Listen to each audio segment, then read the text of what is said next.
Hello everyone and welcome back to another Showmatch here at Learning Fives. My name's Dan, I'm joined by Zeta. How are you feeling today? Well, I'm feeling alright. It's going to be a special Learning 5 Showmatch. We don't often have some higher ranked teams to show you, and this is going to be Diamond Platinum mixed teams going against each other. So for the first time in quite a while, welcome back to Learning Fives as the bands have already started to come out. We have Graves, we have the Ash. Of course, Graves isn't the complete all-encompassing jungler he once was. He is still a strong pick in certain scenarios, though. And so as a result, they will take him off the table. Irelia, I mean, that's a hard flex. We've seen it in top, mid, even 80 carry. In this meta, who knows where it could go. Absolutely. Might as well take it out. And I do want to mention for all the Twitch viewers that the draft has been completed in ProDraft already.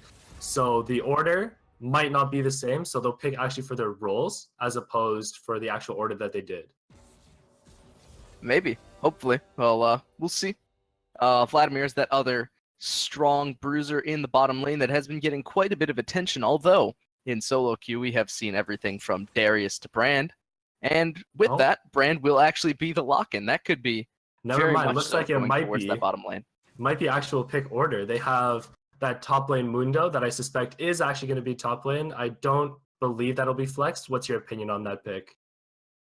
So Mundo's a pretty good top laner in the current meta. Obviously, he deals well with a lot of the scenarios that we often see. He generally tends to win hard against other bruisers. He has great damage. He can build super tanky while having that damage. And for the most part, he is rather self-sufficient. So when you have a jungler like a Kayn, if he chooses not to come top for a while, he's not going to just fully collapse under that weight. Mm-hmm. Brand Pantheon Zed, though. Yeah. You want to talk about a team with absolutely zero frontline, this is going to be it. You don't need a front line when they just die, right? Looking at this That's damage.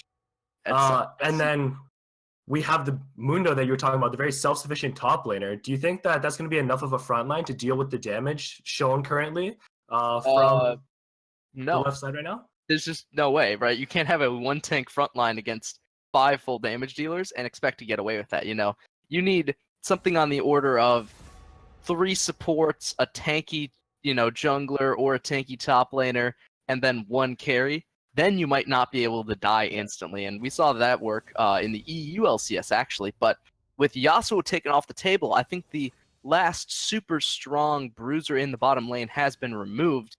And so they will stop and revert back towards the 80 carries. Xayah, Draven, Teemo. And Teemo is the last pick. So looking at it, I'm suspecting that they'll switch the Brand in the Teemo and put the Teemo in the top, and there's the switch. So what's your opinion on this bot lane matchup? We have the pretty iconic Xayah Rakan duo versus this very aggressive Draven Brand. What do you see between these two? Draven Brand, the thing is, if they ever find themselves making a misstep, and missteps happen, you make one misstep, you die. There's absolutely no recovery in the lane besides maybe Draven stand aside. Beyond that, what you see happening is Xayah Rakan should be dictating this lane from about the second or third wave. They're going to start pressuring. They're going to start focusing down onto Brand's health bar, start to zone him out. And if he doesn't zone out, he's just going to pop, right? The Rakan Xayah combo at level 2 puts out more damage than Draven Brand. And that's hard to think about. When you're a Draven, you think, you're invincible, you have infinite damage. Mm-hmm. If they don't respect, they're going to get absolutely rolled over for it. But I also want to draw some attention to something very interesting. The top lane, this is a Teemo 1 trick. We do know that coming into the match. He has opted for Smite on the Teemo, so he's actually going to go for a jungle item, and because those are much cheaper, he might actually be able to start doing some serious damage to the Mundo. Mundo doesn't do well against one class of champions, and that's people he can't actually walk up and hit very reliably, so we'll have to see. Maybe Nemo Sum, puts a lot of pressure in towards that top lane. If he doesn't, he's going to find out that his top laner isn't going to be tanky because he's not going to have gold. Yeah, but on the flip side, if Kabaka on the Teemo does fall behind with that smite, he unfortunately will not be able to contribute as much to his team, as opposed to the 2 TPs that Team-Yaboi has brought on the Malzahar as well as the Mundo, versus the 0 TPs on the other team. So I really want to see them get ahead with these summoner spell choices, or else I feel like in the mid game they'll be out macroed by the other side. What's your opinion on the summoner spell choices of TPs versus none? So we've seen in professional play, obviously, TP is completely incredibly valuable, right? We've seen 80 carries taking TP just to be more relevant in lane. We've seen, multiple and sometimes even up to 4 teleports on the same team. So without teleport, you're completely right. The macro is going to be extremely vulnerable. But as a result, they're going to need to be pressuring much, much earlier. The Pantheon is part of that strategy. They're going to want to spike right around 6, make sure that it never gets to the macro play. It never gets to the point at which they start getting out-rotated, because if it comes to that, if it ever gets to the point at which they need to deal with a side lane, they've already lost the game. Yeah, and I like that you brought up the Pantheon, actually. And so if you were the Pantheon here, where do you want to focus on? Do you want to support the Teemo in his bullying matchup versus the Mundo? Or maybe you want to help out your snowbally ADC in the bot lane? What do you want to see the Pantheon do to basically prevent that mid-game even from split from happening and basically snowball the game from right from the get-go? So obviously, there's 3 major points, right? The Zed is incredibly potent. The problem is if you go into Zed lane at 6, one of you is getting Malzahar ult and the other one's going to get dunked on by Kayn. They know that Kane's going to be looking at mid around 6. So what I would like to see is pre-6, Pantheon has to put pressure in towards the jungle, try to disrupt Kane's farming, make sure that he can't actually get his transformation until a bit later so that he's off timing. And then after he's done that, after he's shoved Kane out for a little bit, go towards mid, disrupt the Malzahar, because he can't affect top lane. Mundo's going to be way too far shoved in, and he can't affect bottom lane because he can't gain Xayah Rakan until 6, at which point he needs to be mid. The game needs to already be flowing in his favor before they hit that 6 in order to make the Pantheon and Zed combo work. So if he focuses towards that jungle, if he gets a little bit of roam help from the Zed, maybe from the Teemo, in towards pressuring on that Kane, then he can get the advantage that he needs. Okay, perfect. So you want to see the shoving lane support him and assist in that jungle matchup. Yep, absolutely. We shall see if those shoving lanes do indeed make a difference as we get into our loading screen and then get onto the Rift. We will be...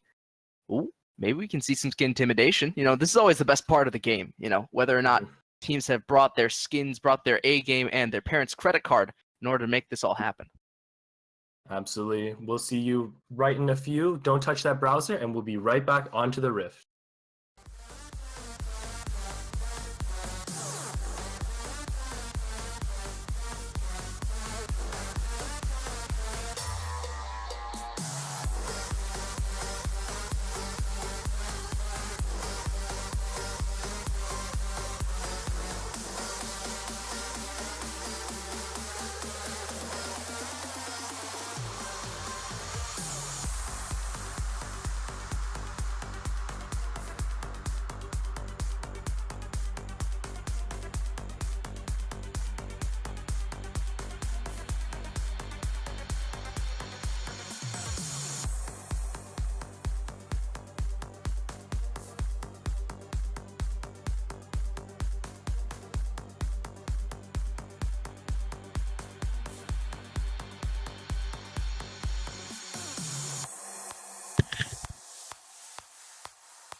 Hello everyone, we are back on the Rift. We have Team Hardstuck versus Team-Yaboi. On the blue side is Team Hardstuck. Kabaka piloting that Teemo top lane. Pax with the Pantheon in the jungle. The Absolute Zero, Zed mid lane. And then bot lane we have Mr. Cookie, who's supported by Belkarama on the brand. And of course, it's Team-Yaboi on the red side. 0 to hero in the top lane. Nemo Sum double O in the jungle. Anti-gravity at mid. AFK skipping at 80 carry. And Dubarito at support. Now, with that, there's going to be an invade Draven. Very careful, because otherwise you're going to find yourself slowed up. Maybe they're going to get a catch here. There is no knock-up, and they're still going, but unfortunately, without that crucial CC, they're unable to find anything off that. Not leaving behind a ward, so they can see where the jungle starts. But on the blue side, actually, we do have some pathing in the top lane. So we have Kabaka and Pax, who found their ways into enemy lines and might want to start this red buff. Kane's going to walk straight into this. Oh, no, they have vision of it. He's just walking. He has no idea where they are right now. Pax does not go for the stun. He walks in the bush, and he wants to dash away. He has to flash very early, but nothing else will come out of that. And looks like it's just a free red buff for Team. I cannot believe the Pantheon. He takes the blast going back over. Flash from Pax, and he wants to follow. Zero Sum will just run away, but... But why didn't Pantheon start stun? Why did he start Q? I mean, I understand you want a jungle. Stun gets you killed there every single time. Yeah, without a doubt. Very surprised about that. 0 to hero here wants to disrupt the starting, but I don't think he'll be able to do very much. Nemo Sum decided not to back and just start the Raptors. If the blue team sticks around too long, they might find Smite themselves is down. caught. There's no smite, but Pax does there's get... two smites. There's two smites. There's two smites. See, that's the calculated summoner spell choice we were talking about in Champion Select. Oh my gosh, the 2 smites actually do pay off. Even I forgot about them as we loaded into game, and It did pay off. A very risky. Pax here finds Nemo's Sun, and he does have the stun this time with level 2, and he does get the CC as well. First blood taken up as Nemo's Sun did not have flash from the early invade. That's the exact kind of pressure we were talking about. We need to see this Pantheon take an early lead. He has taken some good steps to start it out, but let's see if he can keep it up. Start, right? He needs more. He needs to actually continue interrupting the jungle. So far, in terms of CS, he's actually even with Nemo Sum, so he needs to get that ball rolling rather quickly, and he has done so, taking a Scuttle Crab, going back towards his blue buff, and actually skipping it entirely. He's going to go straight to his red. Yeah, I want to follow Pax's pathing here because I'm very interested as to what he's decided to do and where he wants to go. Looks like he might actually want to go for double Scuttle, it appears is what it looks like. What's your opinion on that versus just clearing out your own jungle? Pantheon is a terrible clear. If you can get anything that helps your team win in the early game without resorting to a jungle clear, you're doing it right. And so far, he has to go back for a clear. So that means he's going to be in a lot of trouble in terms of clear speed. He's already fallen behind Nemo Sum, and it's only going to get larger as this gap continues to widen, right? He's going to go for the Scuttle now. He's going to get an advantage in vision and in pacing and be right on time to make a gank in the bot lane. Yeah, I actually would have much preferred to see Pax go for that double Scuttle as opposed to just clear out his own jungle, because we know that the Kayn clear speed is much faster, like you mentioned, and we need this Pantheon to make some early action happen. But if you're just going to clear out at the same speed as the Kayn, then the Kayn's going to win that every time. So that what means do you want to Zed, he has eyes on the Kayn, but will he actually turn? The question remains. At level 4, he can't Kayn do is being much. Collapsed on here. Looking at the mini-map, Kayn's in the middle of 2 people. Zero to hero, sorry, No Nemo flash. Sum does find him. There's still no But he summoner. has He speed. does go for that speed from the Scuttle Crab that he secured earlier. And he will be out, okay. There's no way to actually catch him because there's no flash on the Pantheon.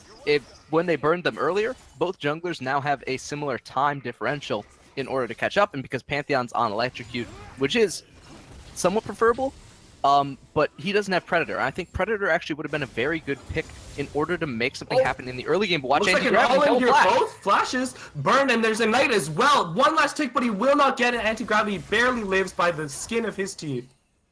All the summoners being burned mid lane. However, anti-gravity holds onto that teleport, so he should be able to get back. Yeah, he's going to get back. He's going to get fixed first, actually, and be able to push the lane in again. He's not going to miss many minions because he was already shoving in his favor. So, with that, the pacing, yeah, no 6 on Absolute Zero, and the double wave crash is actually going to allow anti-gravity to get 6 first.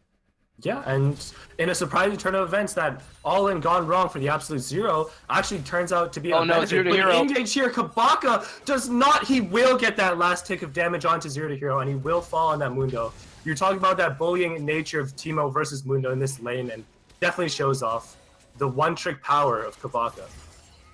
Yeah, and it's part of the charm almost. Oh, he's down 3 levels here. I don't know if he can do this. Kabaka wants to go for the turnaround. He absolutely gets this. The Conqueror damage. 2 kills in favor of Kabaka. But meanwhile, balling, the action doesn't stop. An engage from Team-Yaboi, but they will not finish up. Meanwhile, Anti-Gravity roams up here, but Kabaka's just hidden in the bush. He is not going to help out Pax, and Pax is just going to run away. Dodges a cleaver, and he will be out no problem. Kabaka looks like he'll be able to blast cone over and escape. A lot of action happening there, so which team do you think overall is favored from this action in the early game? Any and all action, as long as it's not straight feeding, favors the blue side, right? Because all Zed and Co want to do is just Deathmark get more here, he does have that upper level, he does 100%. not have, there was no Shuriken, he barely lives after that all-in from the Absolute Zero. The Electrocute actually, it wasn't actually proccing. There's a flash here in the bot lane. There's no mana on side of Rakan. It looks like one more auto. He does get the cash in before falling. Bakurama and Duperito want to duel it out here. There is a stun. There's a lot of minions for Team Hardstuck here, and he will just limp away. I think there is not enough mana to do anything for Bell. He does get that last W, but swiftly dodged by WeX or Duperito, and he'll be out of here no problem. Yeah, and he did get that cash in. That's an important thing to mention because he was not only up in CS, but he got the last axe before the Xayah auto came in. And so now he's up not only 300 gold, but about 700 gold from his kill. And again, accelerating this game still is favoring Oh, hold that thought, Oh, Zed. No absolute ultimate. I don't zero know if he here. needs it, though. He does, because that's a very fast Don't get recon. anything. Yeah. With the Zaya arriving, it's a bit scary to dive under tower, especially with threat of the rotation. Because I'm pretty sure Especially with they no don't ult, know. right? That's the real problem, Yeah, is even if absolutely. you catch him, even if you had flash, you have no way to physically kill him. And even if you do kill him, by some miracle, let's say he stays around too long, then you die Yeah. anyway. So Yeah. it's just a really risky, really nonsensical play. And it's a good decision to turn around. But what's not so good of a decision is to stop farming. You know, Nemo Sum, he hasn't been hard farming. He needs to accelerate. He needs to pass this Pantheon in terms of gold, or else Yeah, he's kind of absolutely. wasting his opportunity. We saw that Pantheon early game sort of bully him out of the jungle, get that early kill, but hold that thought top lane. Nope. Unfortunately, Nemo Sum will not go for that kill. He is down a couple levels on Kabaka, and that earlier double kill giving him a lot of money. Has that Skirmisher Saber, excuse me. That early jungle item giving him a powerful spike. He needs 6. He needs to go back. He needs to start farming. He needs a 6. Without the 6, he can't actually safely gank any of these lanes. It's much like the Zed. The 6 allows him a reset and a space to actually, decide to re-engage, maybe back up, maybe go in further. Whatever it is, it causes, Gives him that opportunity. space, gives him advantages. And so far, he hasn't actually taken those advantages at all. But Pantheon is right in. He's taking the blue buff. He's still invading this jungle. And that means that, for some reason, he is down farm on a Kayn in a match where he never should be behind. Yeah, at least not in terms of clear speed. But from that show top, from not actually getting anything from that action, Pax is able to very smartly go in and take a lot of the blue side jungle from Nemo Sum, which puts him further behind. And after giving up 2 kills, you want to think, how's he going to get back into this? How's he going to make some plays on this Kayn? Where do you want to see him path towards and actually contribute to his team? Path towards your other camps.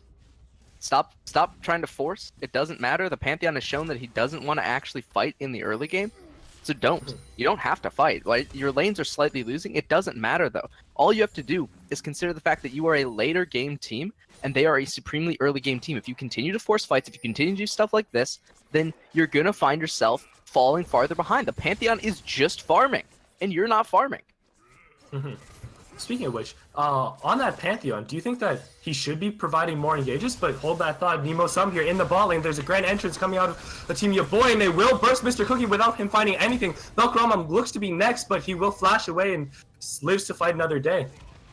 Yeah, he throws a out kind that of ult. surprising outcome. Does get a lot of damage onto Duberito here. He does get that shield and he will live, but almost gets that return kill. Maybe if he ignited, definitely would have died. So what should have happened there is you should have actually Featherstormed on the Zaya and then recalled it. Because without that, you don't actually have the burst or the snare to catch the second person in that kill. And because the Rakan knockup missed a little bit, they take way too long to kill the Draven, and so they don't get both kills. So that's a little bit of an execution error. I think they can definitely improve on that, though. And for Velcroma to turn that around and almost get a kill is great because it means that Pax, he's been farming the entire time. He just ults bottom lane and then can shove it out. Yeah, absolutely. Uses that Grand Skyfall to help out that lane, shove it into tower and deny your boy's bot lane even further. Because looking at them, they're actually down a significant amount. We were talking in Champion Select how there's like the superior duo, how they have that stronger fight, how they should be dictating the pace of the lane. But well, the difference is we talked about that. They haven't actually stepped up, right? They've been very scared of the Pantheon, and because of the fact that Pantheon hasn't showed and they've continued to be scared of it, they've gone down in farm, right? When Pantheon's not showing, when he's, theoretically just hard farming, you need to be making some plays. Oh, great lots of plays. flashing moves coming out of the absolute zero, flashes around and gets that ignite and procs the death mark. Getting that kill from Zero to Hero as he was backing. Sorry, you were saying? Yeah, and it's 0 to Hero on no armor, right? There's no way he can actually stay alive for that long because he just doesn't have any armor. He has no way to survive against Zed. And yeah, he needs MR. Teemo has gone for, as we were talking about, the jungle item, the Blood Razor, which is a fantastically cheap way to actually get attack speed on the Teemo. It means that he needs MR. He has MR, but he doesn't have armor. He finally gets Tabi, but it's just too late. At this point in the game, the Mundo has fallen significantly behind, and he really needs some assistance from his jungler. But again, we see the jungler isn't farming, and he also isn't making plays. So Nemo Sum needs to be doing something. He's trying to catch Kabaka. Looks like he wants to do it right here. Gets blinded. He does use the Umbro Trespass, flash away from Kabaka, taking a lot of damage, and he will fall 0 to Hero. giving him Finally. that much needed help. That's what we were talking about. When I just mentioned that he needs to go do something or Yeah, farm, he does he something. needs to make one or the other happen. And he finally did. You know, that's a very good thing to see. A zero, absolute zero. You know, he doesn't have Death Mark, but I feel like he almost could have recalled it right there and caught Maybe. anti-gravity because the It's Pantheon's possible. in range, right? Even if Yeah, he's absolutely. getting ulted, anti-gravity still buys. Yeah, for sure. That one-to-one trade, I think, is in favor of Team Hardstuck, as they would be able to get that shove. They do get some more advantage, and any action, like you said before, is good action for them. This early game team. Yeah, and even then, I mean, anti-gravity is still lacking a bit of damage. He might still live. It's not a guarantee, of course, of that health, but so far the Zed has been relatively trapped in the mid lane. You know, he is up a little CS just like all the other lanes. He is up a kill or so just like all the other lanes, but when you're trapped in mid lane, when you're getting hard shoved in as a Zed, nobody's coming to help you. He's not down kills. He's still getting his items. Eventually, you're going to find yourself in a situation where you have to consider QSS as you ult in. And if you're QSSing immediately after you ult in, then there's more CC coming down. There's Recon ultimate. There's other forms which you can get caught by. So for a dive team to not be able to rotate, to not be able to, you know, extend their lead and get something outside of their lane, that's very worrying, right? They need to be accelerating this game a little bit faster because as of right now, the pace is slowed completely into the favor of your boys' team. Yeah. So on that note, you're talking about how he's trapped in that mid lane. So what do you want to see him have? Actually, bot lane, I'd like to see this. Burrito goes in. Valkyramma takes a lot of damage. He will fall to Nemo some, but there's a return kill onto the Rakan, and the Zed as well gets killed onto Kane. Top lane, the Zero to Hero wants to all in Kabaka. He's taking a lot of damage. There's minions as well. He pops that sadism, but he will fall. Maybe a bit too late. And anti-gravity falls as well.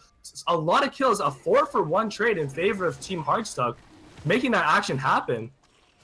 The problem was, as they went in for that fight, they let themselves cluster for the Brand Ultimate. It was way too much damage to deal with because they don't have MR on this team. And as it flies to Xayah, you can't actually Featherstorm it. Even if you do, it still rebounds off of her. It still goes to another target. So, in that scenario, it was a very unfortunate cluster that led to them just getting kind of wiped because of the, you know, the everything. Pantheon ultimate, Draven damage, so much Brand damage, being alive, Zed not being killed, and because anti-gravity was late on that, what he should have been was rotating down earlier. If he's rotating down earlier, he gets the ultimate instantly as Pantheon comes in. Pantheon then dies, and the fight suddenly is at a 2 versus 2, which is much more manageable.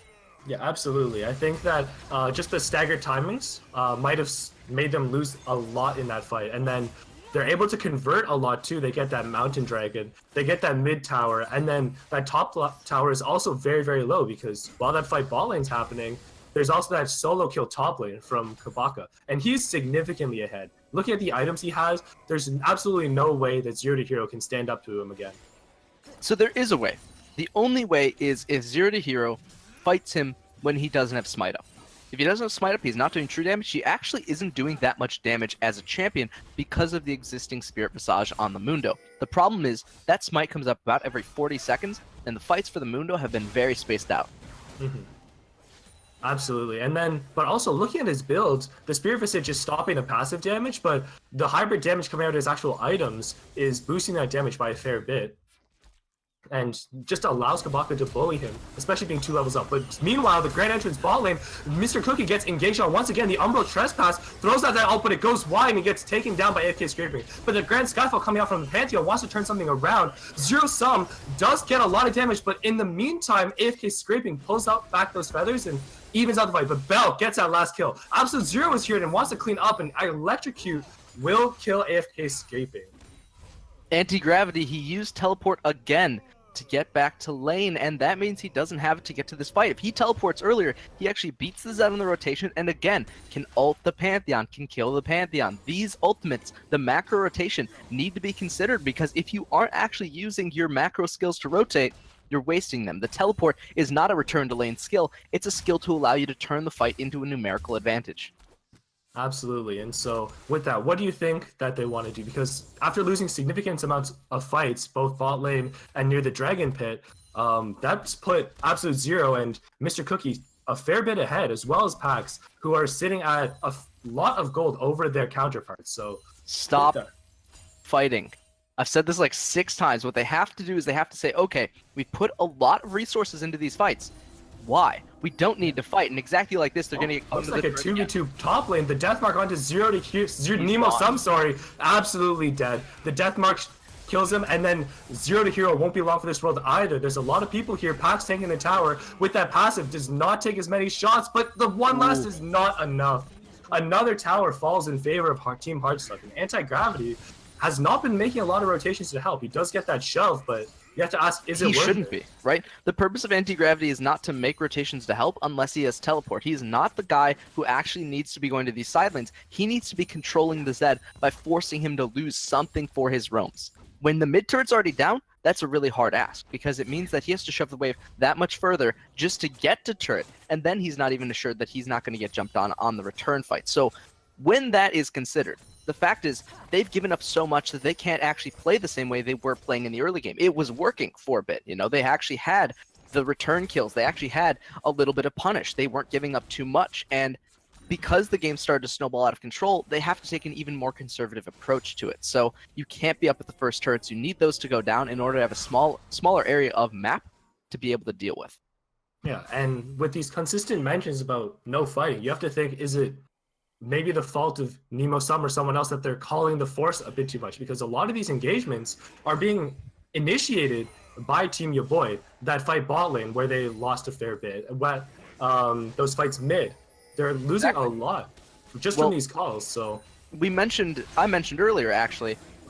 What you have to do. The death mark here, the Shuriken, Absolute Zero just finds him in his own jungle, and then anti-gravity here. He's they need to do something with There's a flash out from Absolute Zero. He will not get charmed by the Grand Entrance either, and it's just not enough. He gets out of there, even from their own jungle. How do you want your boy to respond to that? So, again, the problem is you keep forcing, you keep, getting killed. Now, at this point, there's almost no chance to respond, right? 10,000 gold separating the two teams at 19 minutes is a very, very hard lead to come back from. So, in that sense, it's almost a, lost sum proposition. Maybe you can stall out, maybe you turtle in full base. The siege is not brilliant, actually. So I guess the win strategy from now is give up tier 2s, turtle in base until about 35-36 minutes, when your Zai is going to have a couple items, when your Kane's not going to be super squishy, maybe when anti-gravity could actually kill somebody with the combo, and your Mundo might have a couple more items to his name, then you can take a fight.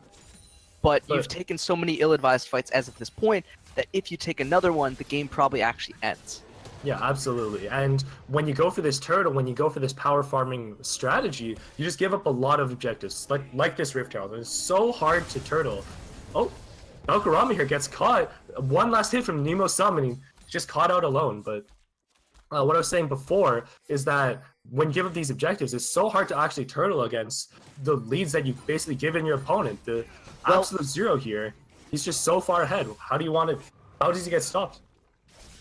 Again, time. That's the only thing. You can't actually fully stop him as of right now because he has QSS. He has the item he needs to be unstoppable as of this point, and that was what I mentioned in the earlier game. You need to be considerate of what your actions early game have on the late game, and you can't just play. You can't just be, focusing forward, because if you're focusing forwards and you're, focused super hard on just getting turrets shoving out, you're going to take fights where it doesn't work out perfectly. But that's also to say that the fights were baited rather well.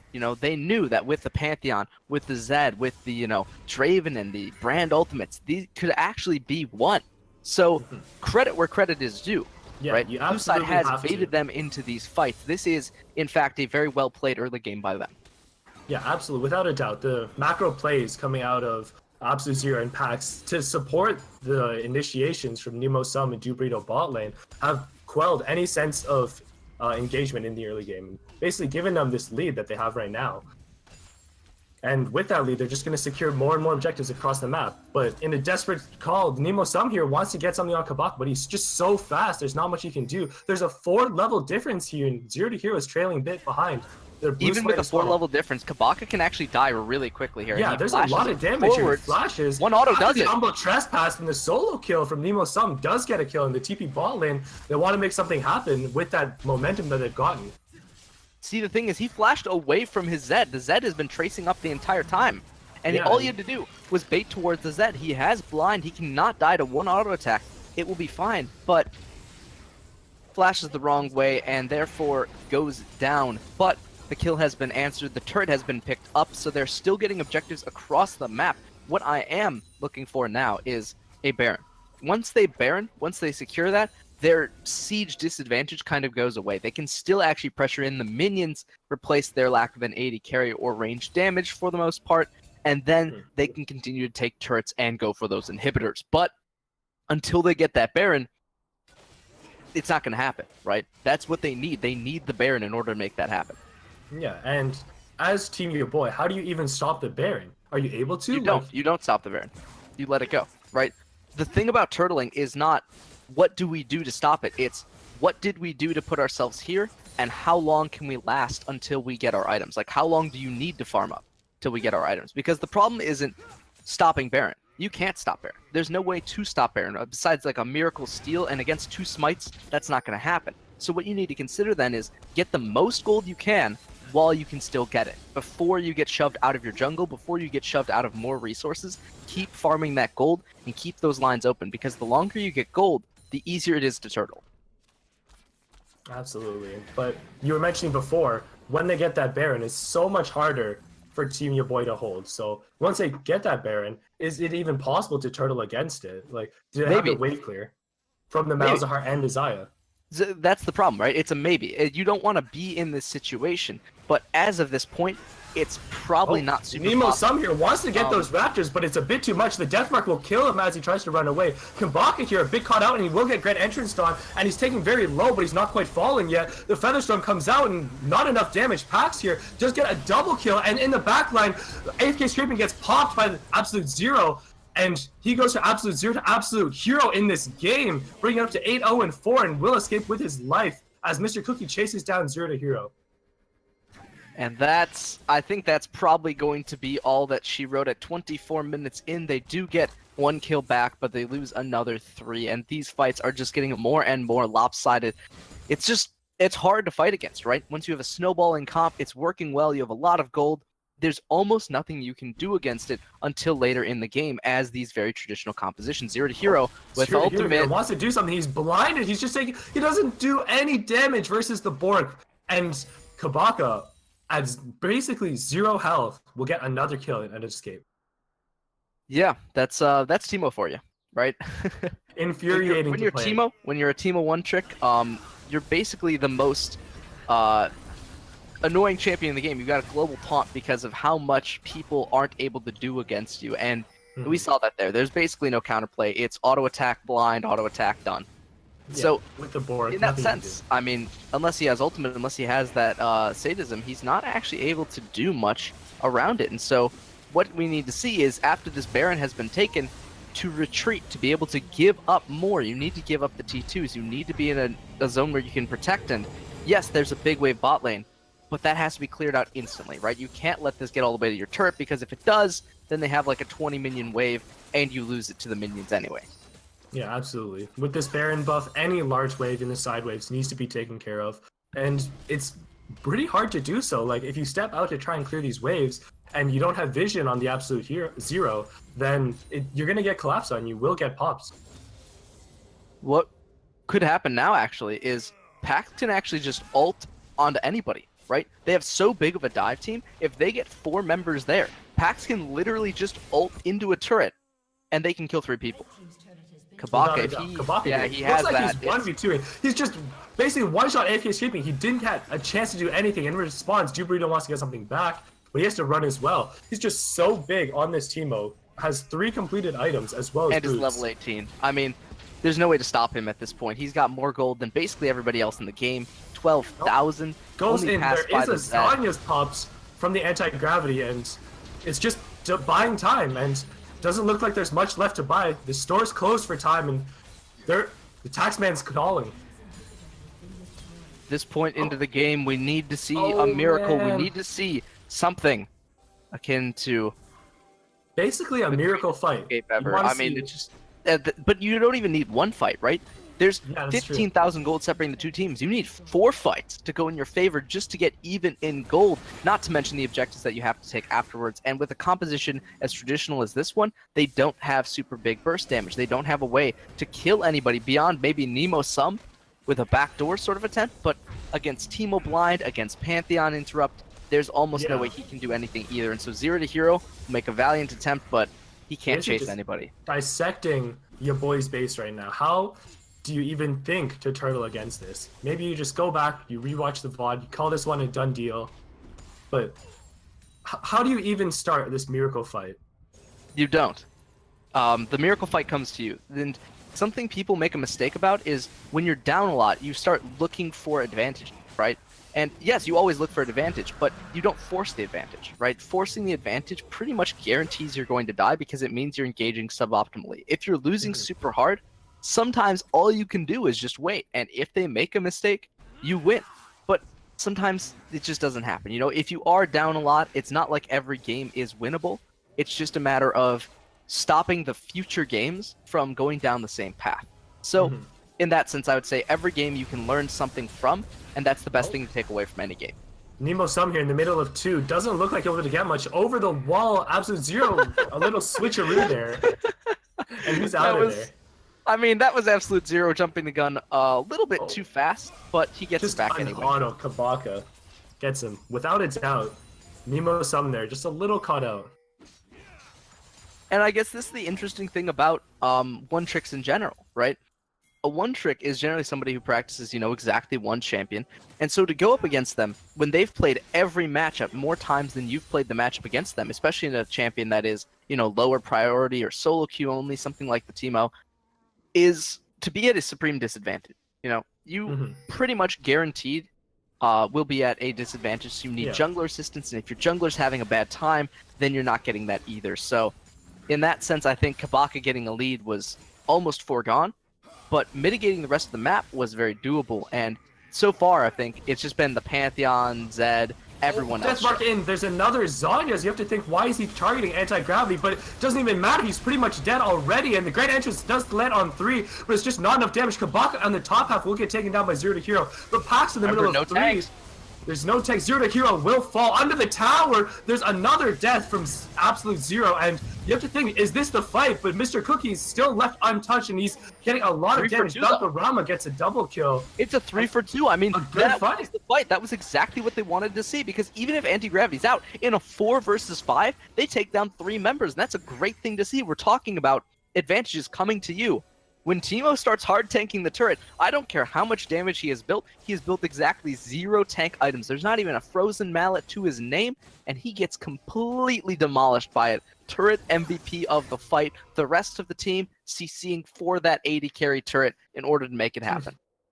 Yeah, and you have to think, even after this very beneficial fight, that 2-3 trade, they're still down so much. How many times do you need to see that same motion play out? Exactly 4. That's what I said. After the 4th time, it's going to be somewhere in the 38th minute mark, right?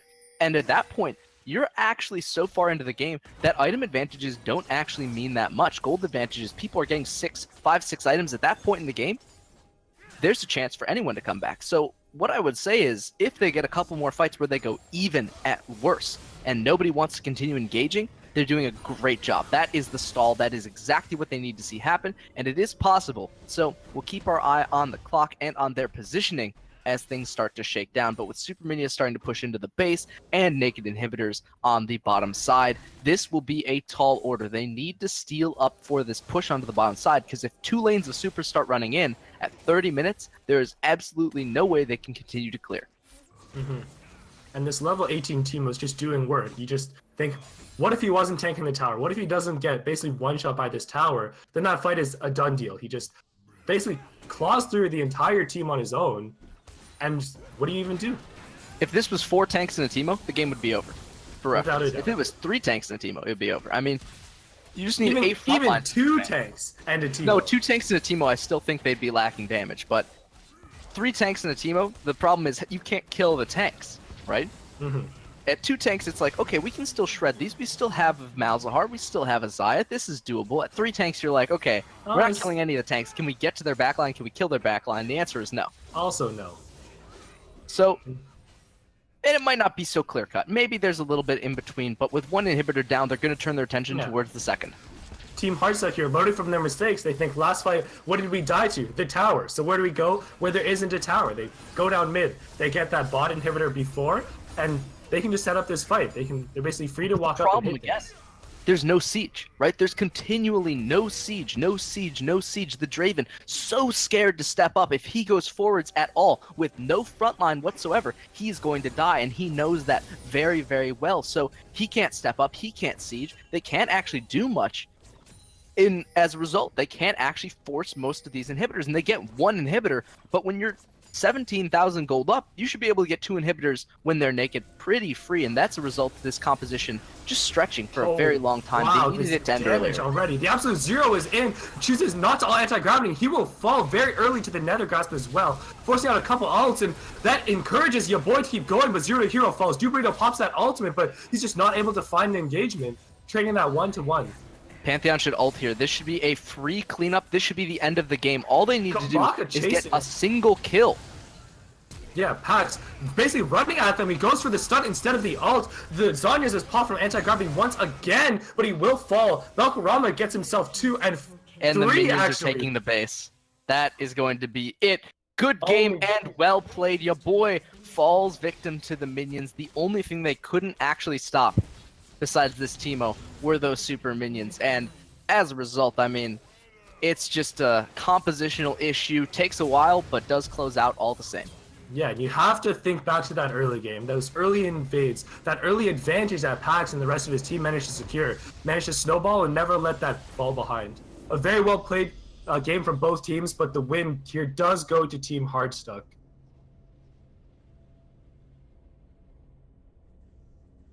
And so don't touch your browser. I believe we do have another show match coming up, so stay tuned and come check us out again. Make sure to congratulate your 2 teams. Check out our Twitch. I'm assuming is where you are already. Look at the links. Come join our Discord server. Take part in these games in the future, and stay tuned for the next show match up and coming.